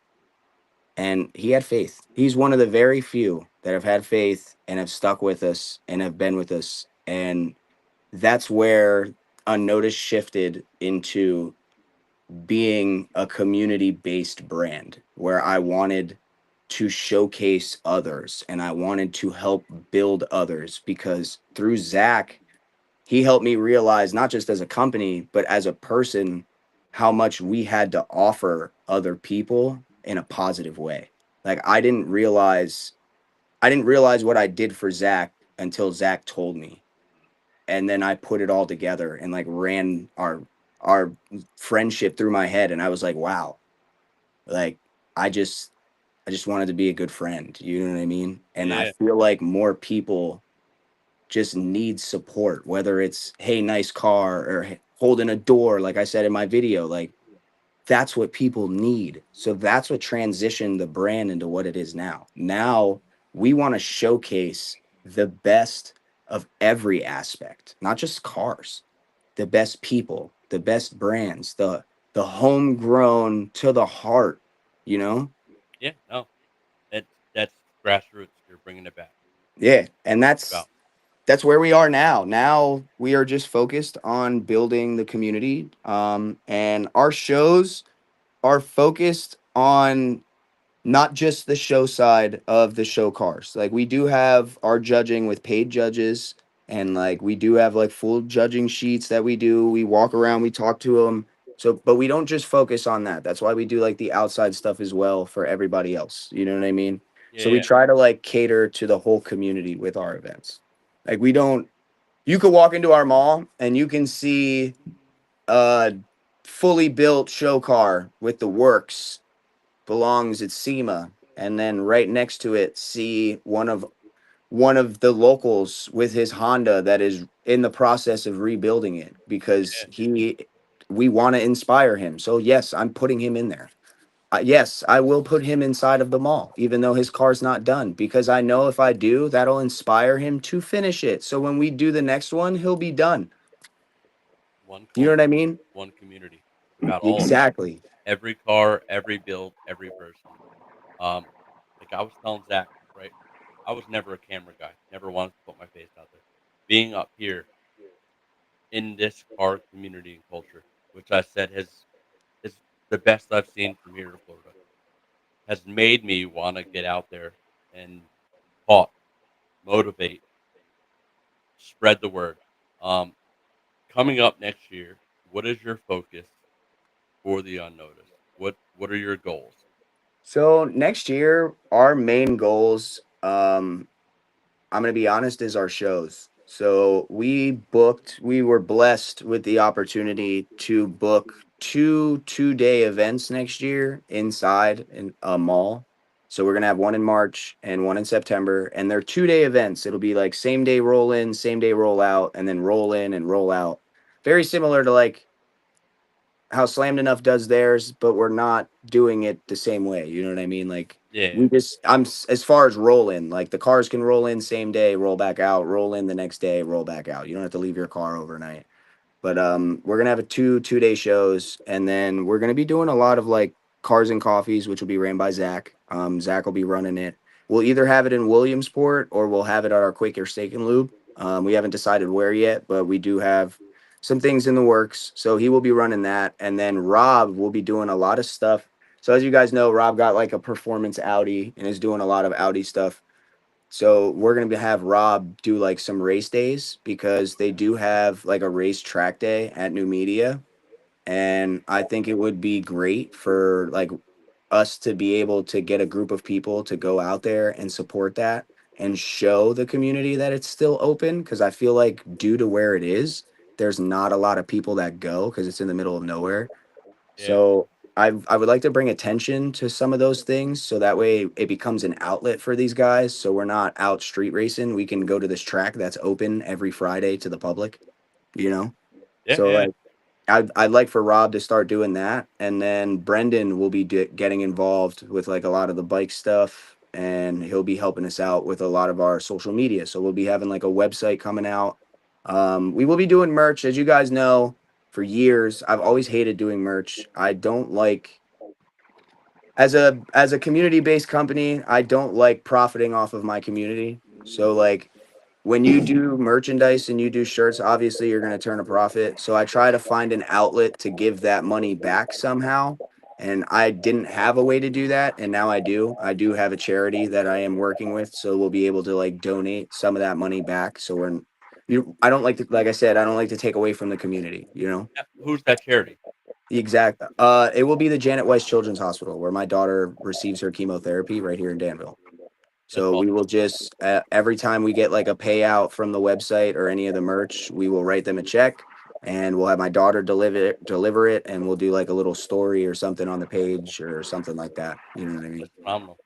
Um, You Let mean everybody merch know like where they this? can find all this stuff so they can help bring money into that great charity that helps children. That is phenomenal cause. Where can they go and get some merch? Yeah, that's our plan. So hopefully website will be open soon. It'll be on like our bios of all our pages. Any of the information you guys need as well is in the bios of our page. And anybody tagged in my bio that's like staff or ownership, if you have any questions or you guys would like to reach out for any reason, you're more than welcome to reach out to any of us. We will help you or direct you to the person within the company that can help you. Um, the company is me, Rob, Zach, and Brendan, and my wife. But she's like kind of a silent person. She just hangs out in the back and just like kind of does her thing with the raffle baskets. She likes to Yeah, be quiet, you know what I mean? But behind the scenes. yeah, I feel like me and Zach are more of like the faces of the company, and like Rob and Brendan or they try not to be in the camera too much. Yeah. James is in here. What's up, James? Hey, Henfield brother. in the See, house. I name dropped him. I was hoping he was in here. There he is. That's a great guy right there, for real. I No, gotta he see is. him. He is. So me and Zach were talking earlier, and I can't take credit for this because we talked about it last night. We were talking about how the promoters can get together to work together to make each other's shows better and work around each other's shows to where we're not double booking and separating the community. We were talking about that last night. How are Absolutely. we going to move this forward? So this is what I was thinking, and I know it's probably a long shot because like people are busy in the off season, and like I know a lot of people like dive into their jobs so they can save up to work on their cars and stuff like that, holidays with the family, etc. But I was talking to Tom. He is the owner of Unit 124, and I think it would be a good idea to have like a sit down dinner with all of the major show promoters in the area. I'm not saying all of PA. I'm saying our area because we got to start off small. You know what I mean? So And I feel what's like your we should area? all get together and not even just like talk about the scene. I think we should all try and get together just to correlate schedules. Like, hey, listen, I think that I'm having these shows during this time. It would be great for you to have your shows during this time. That way there's always something for the community to do. So when these younger kids are going out and they're looking to get these videos and they're looking to do all this stuff, they're going to pop-up meets. Not saying that pop-up meets are a bad thing, but they're going to pop-up meets. They're going to unorganized events. They're going to unsanctioned events. So if we give them every weekend something to do that is properly permitted and properly sanctioned, there is no reason for them to go out and do bad things because we have permitted events that allow those things. So like Clean Culture comes out to the Poconos and they do the drift event. You get a lot of people out there who come film their videos to do the drifting and stuff so they could get their content. So why not have more companies implement shows like that? Like that's something I'm going to be looking into this year as well. I'm going to be trying to get some more drift events out there to give people that release. Yeah, So I'm not condoning what is going on, but I'm also admitting that we're not helping. We're shutting down tracks. We're shutting down opportunities for people to do stuff. There's more and more clubs and companies shutting down when we should be, like I told you, going to these people and expressing to them that this is the proper way to do it and show them, like, hey, listen, this is a sanctioned drift circle or whatever you call it. This is sanctioned at this event. Come here, spend your little $20 and drift all day yeah, where no one's going to get hurt instead of going out doing this. You know what I mean? That's what it is. There's no outlet anymore for these people. When we were younger, we had an outlet. We had places to go. We had ability to go out and get the reckless adrenaline rush out because that's what it is. They're all looking for an adrenaline rush. yeah, So that's what we wanted. So what did we do? We went to the local track or we went to the local park and it was empty during the snow and we did something like that. You get what I'm saying? But we're taking more and more from these people because of everything going on where we're just bashing them and like, "Oh no, you can't do this or you can't do that." Where we should be like, "Okay, they're not going to stop doing this. So let's give them a proper outlet to do this." you're right, you're right. You get what I'm saying? That's Yeah, Exactly. why I Yeah. wanted to open a warehouse. But unfortunately, I haven't been able to find a property that will allow me to do this. Like I've looked into it, I've tried, but like I can't find a property that will allow me to do it right now. And I'm working on it. And to anybody out there that follows our group and our shows, we're working on it. We're trying. It's just really hard. Like and it's not even the facilities that won't let us do it. It's the townships and the counties that will not allow us to get permits for shit. so And sorry for my language, but like I'm unable to provide a show because I can't get a permit for it. You get what I'm so saying?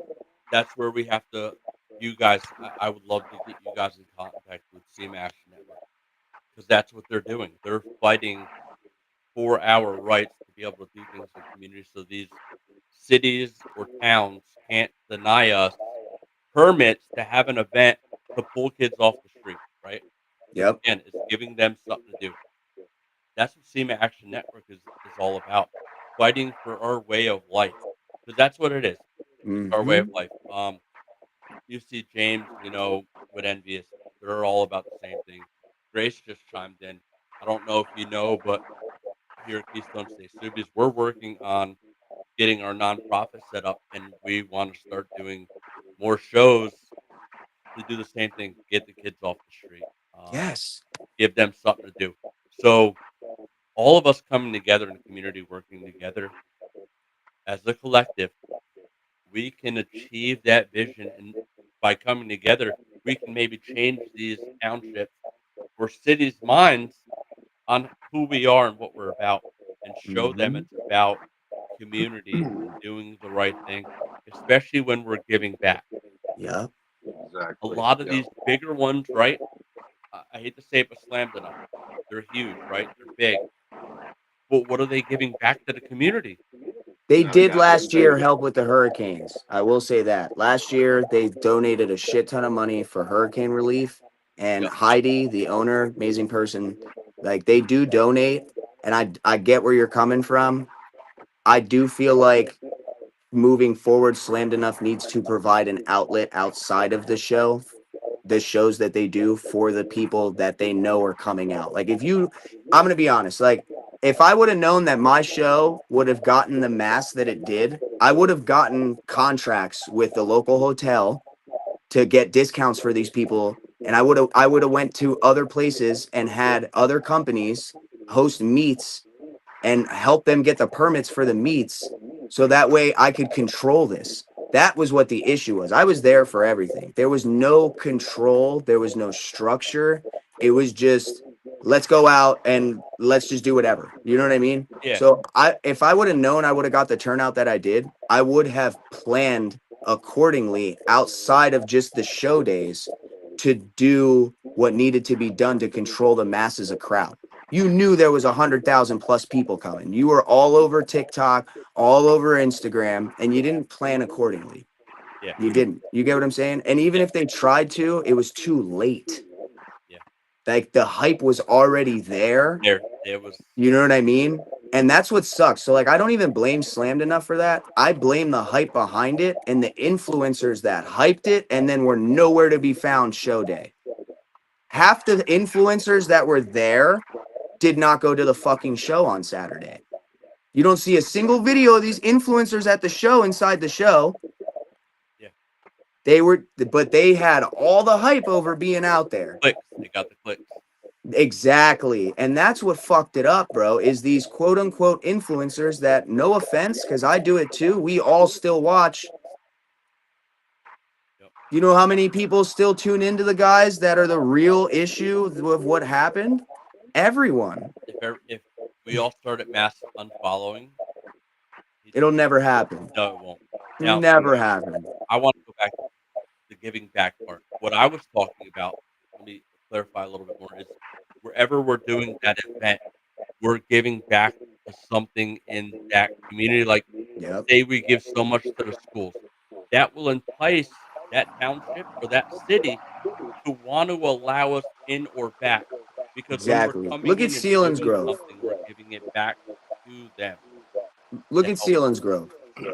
So when we transitioned to move to Bloomsburg from Wilkes-Barre Scranton area, Yep. we didn't know what we were getting into. I had a couple friends in Bloomsburg that said there was a scene out here. I came out here and me and Kyle, C5 Trabi on Instagram, give him a follow. Me and Kyle met a couple good cops when he was still with our company. And we spoke to them police officers. We explained to them what we intended on doing with our company, what we intended on doing with our shows and meets. And when I tell you that I have never had a cop come to one of my meets or shows unless they were taking pictures of the cars, I'm not lying to you. Oh, There's people that could testify on that, bro. They do not even show up. They see our flag out there and they drive right by. They drive right by. And you know what they do? They wait down the block for the assholes that spin out of the lot when they're told not to. and they should. Because they know we don't condone that. So when they see you doing that, they're like, they don't condone that. You're out of here. And it's working directly with them, and that's the important Exactly. They know if what we're part doing. yes, Every time we host something, we call the station and I speak to the on call officer and I say, hey, we're hosting an event today. We have our permit. We have permission from the spot. This is the time we're doing it. If we have any issues, please give me a call. This is my business line. Da da da da da. And we're good. They don't even show up.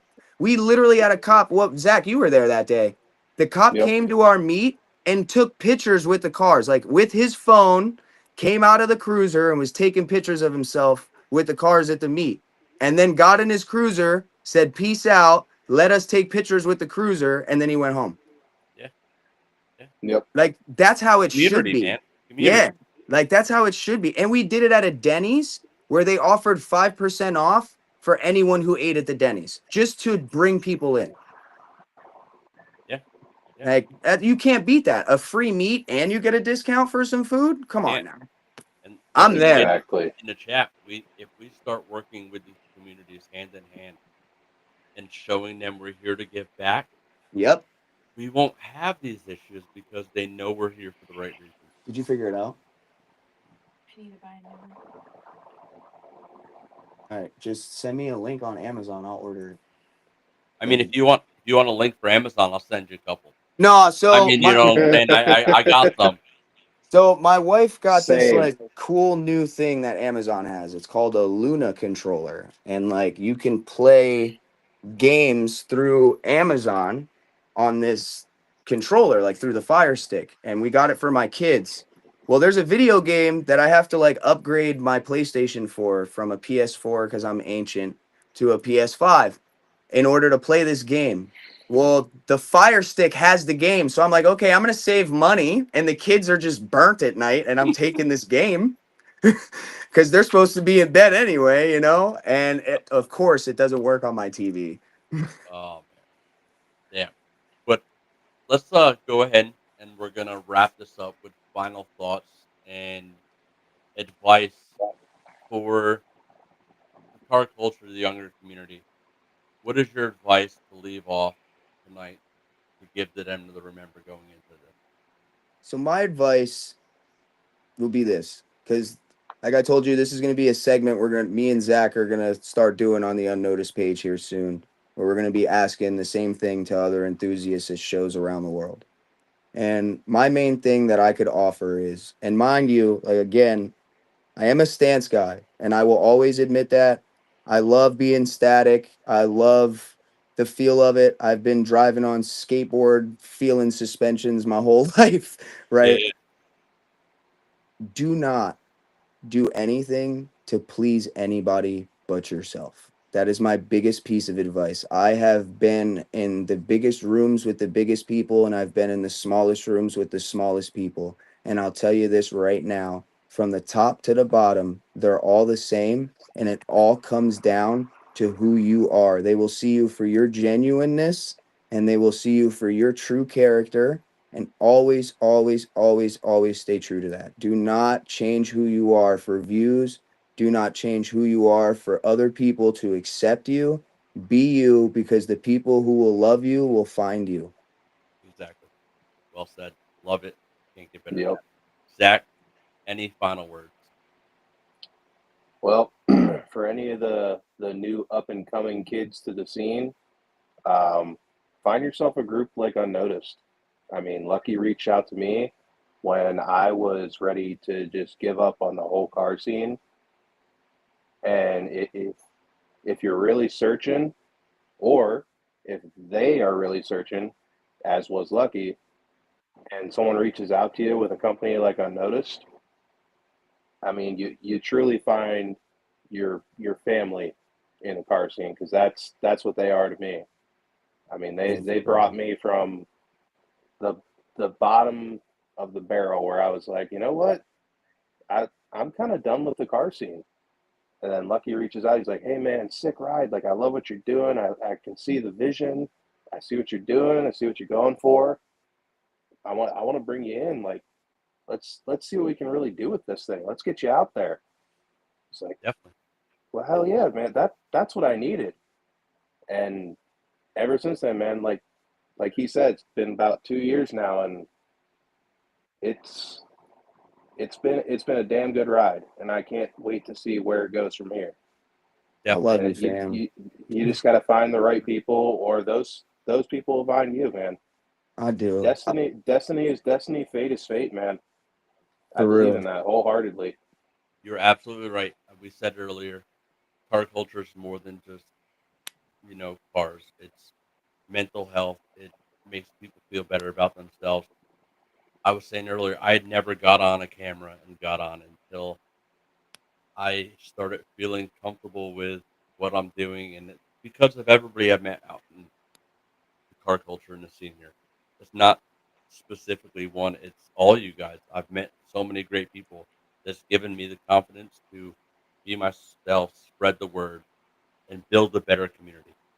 Um, Lucky, I want to get you on here in a week or so and talk about just where you've come in life personally, because Be honored.